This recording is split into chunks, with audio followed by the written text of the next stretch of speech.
Alrighty guys, so in this video we are going to be making a pinch pot. Now you can see here, just to kind of set up my workspace, any big clumps of clay I'm going to just move out of the way here, and I'm going to actually put them in my slip. So I made my slip already. You guys should have yours.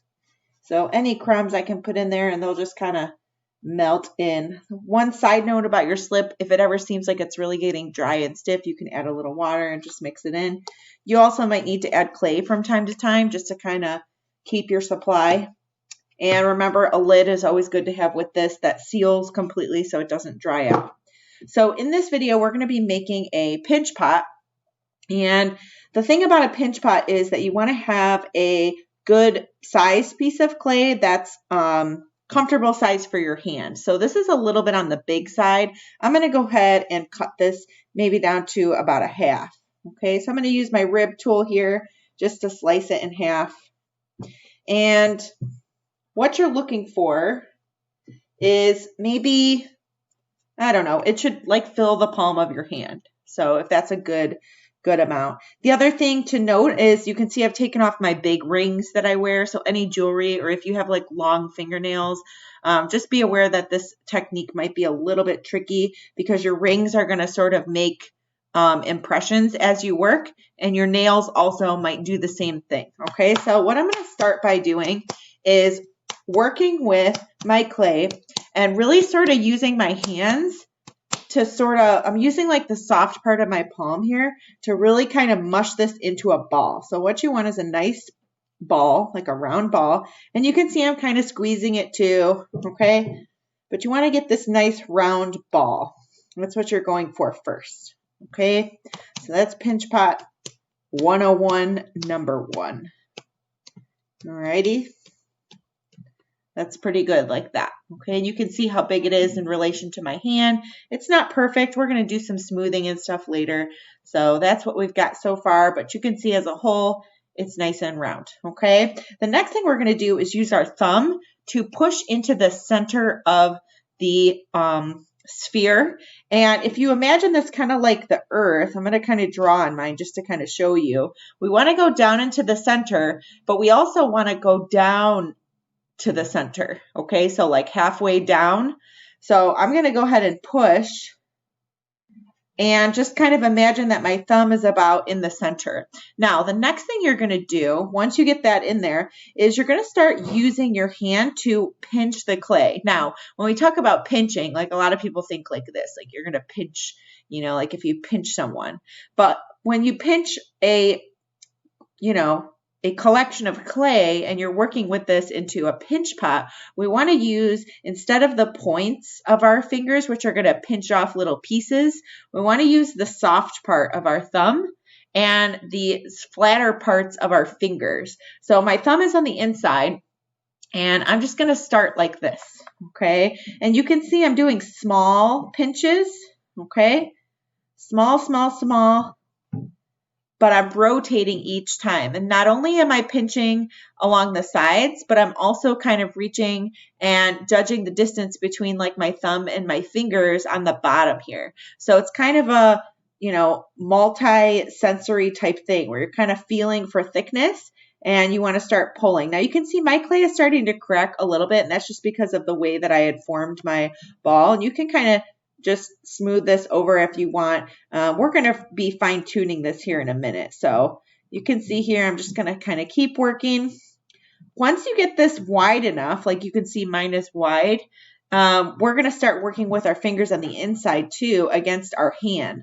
One thing you don't want to do when you're working with a pinch pot is use the surface of the table, okay? Clay is malleable at this point, and it's going to take on whatever shape it comes in contact with. So in other words, if I were to press something into it, it's going to leave a mark. If I'm working on a flat table, it's going to create a flatness on my pinch pot. So I'm just going to keep working here. And then I'm going to start kind of smoothing the inside out, using a little bit of pressure here too, okay? And each time I'm pressing down, I'm using my other hand to maintain the shape so that it stays nice and dome-like, okay? That's a good step for your pinch pot. Now, the question I often get from students is like, well, Ms. Ernie, how do I know how far to take this. Like how, how wide am I making my clay? How thin should I take it? The other thing to note is that you don't want to ever pinch the very rim. That's going to thin out on its own along with the rest of the clay. So I usually pinch from about here down, okay? So I stay away from the edge just because it will thin out on its own, okay? I usually go maybe about 1/4 of an inch thick is pretty good, okay? And you can see here, this is kind of turning into a nice little dome piece here. I'm going to go ahead and just pinch this together. So the thing about clay that you'll sort of learn over time too is that it will do what you want it to do, but you just have to know how to kind of tell it what to do, if that makes sense. So you can see I'm kind of smearing this clay over the rim just to smooth it out a little bit. And you can use your hands to smooth, but you can also use your rib tool or your spoon or your butter knife. Any of those will help smooth this clay out. But when we're closing cracks especially, we want to kind of pull the clay across the crack, almost like you're sewing it shut. So I'm kind of going all over this here. The other thing I can do to make this a little bit nicer is use my flat surface to tap the rim, okay, just to get a nicer top there. And then the other thing I can do to really fine tune this is tap the bottom flat so that I have a sure bottom. Okay, so now you can see I have more of a bottom where it actually sits, and this is, happening quite quickly here where I have a nice smooth pinch pot. Okay, so I'm going to go ahead and pause this just for a second and fine tune and then kind of point some things out to you. Okay.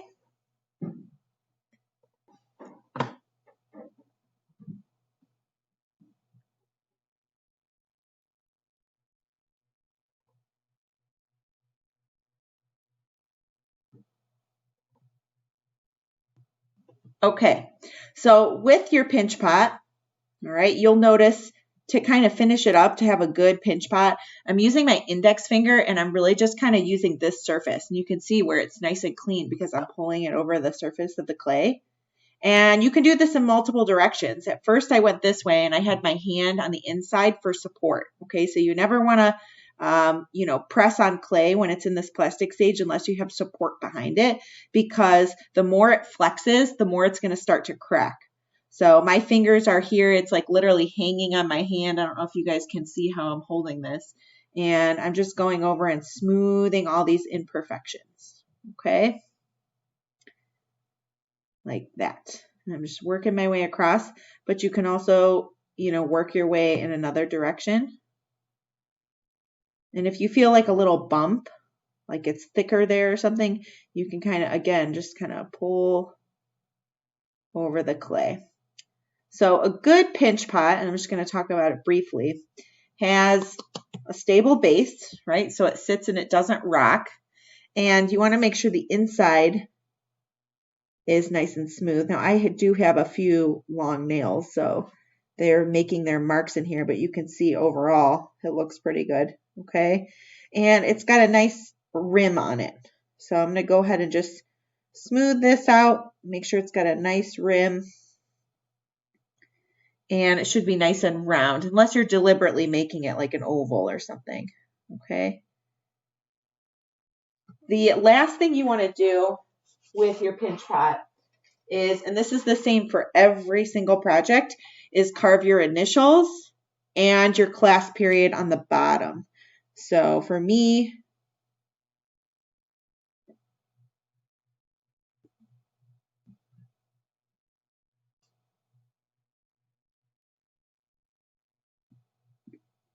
remove any extra pieces.